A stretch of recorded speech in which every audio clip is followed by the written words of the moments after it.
సెలబ్రిటీలపై fake news రూమర్లు రావడం సహజమే. Young హీరోల నుంచి సీనియర్ హీరోల వరకు ఇలాంటి ఊహాజనిక కథనాలు, వీడియోలతో ఇబ్బంది పడిన వారే. తాజాగా మెగాస్టార్ చిరంజీవి మరోసారి ఫేక్ న్యూస్ బారిన పడ్డారు. సోషల్ మీడియాలో ఆయన గురించి ఒక కల్పిత వార్త తెగ వైరల్ అవుతుంది. అదేంటంటే, సినిమా రంగానికి అందించిన సేవలకు గుర్తింపుగా ఇప్పటికీ ఎన్నో విశిష్ట పురస్కారాలు అందుకున్నారు చిరంజీవి. ఫిలింఫేర్ నుండి పద్మ విభూషణ్ దాకా ఎన్నో ప్రతిష్టాత్మక అవార్డులు బాస్ కీర్తి కిరీటంలో చేరాయి.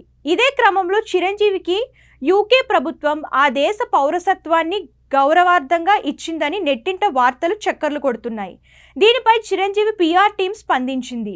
చిరంజీవి గారు బ్రిటన్ దేశపు గౌరవ పౌరసత్వం అందుకోబోతున్నారంటూ వస్తున్న వార్తలలో ఎటువంటి నిజం లేదని స్పష్టత చేసింది. ఇటువంటి నిరాధార వార్తలు ప్రచురించేటప్పుడు మీడియా సంస్థలు ఒక్కసారి నిజ నిర్ధారణ చేసుకోవాలని రిక్వెస్ట్ చేసింది.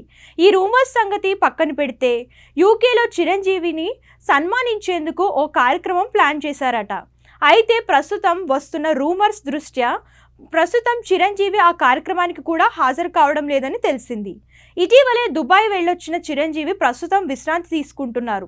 త్వరలో విశ్వంబర షూటింగ్ పనుల్లో మళ్ళీ బిజీ కానున్నారు. విశ్వంబర సినిమా తర్వాత స్టార్ డైరెక్టర్ అనిల్ రావుపూడితో కలిసి ఓ సినిమా చేయనున్నారు మెగాస్టార్ చిరంజీవి. ఇటీవలే సంక్రాంతికి వస్తున్నాం సినిమాతో బ్లాక్ బస్టర్ హిట్ కొట్టాడు అనిల్. దీంతో అతని తర్వాత సినిమా ఏంటన్న ఆసక్తి పెరిగింది. మెగాస్టార్ చిరంజీవి హీరోగా సినిమా ప్రకటించడంతో ఇప్పటికే ఈ క్రేజీ ప్రాజెక్ట్పై అంచనాలు అమాంతం పెరిగిపోయాయి.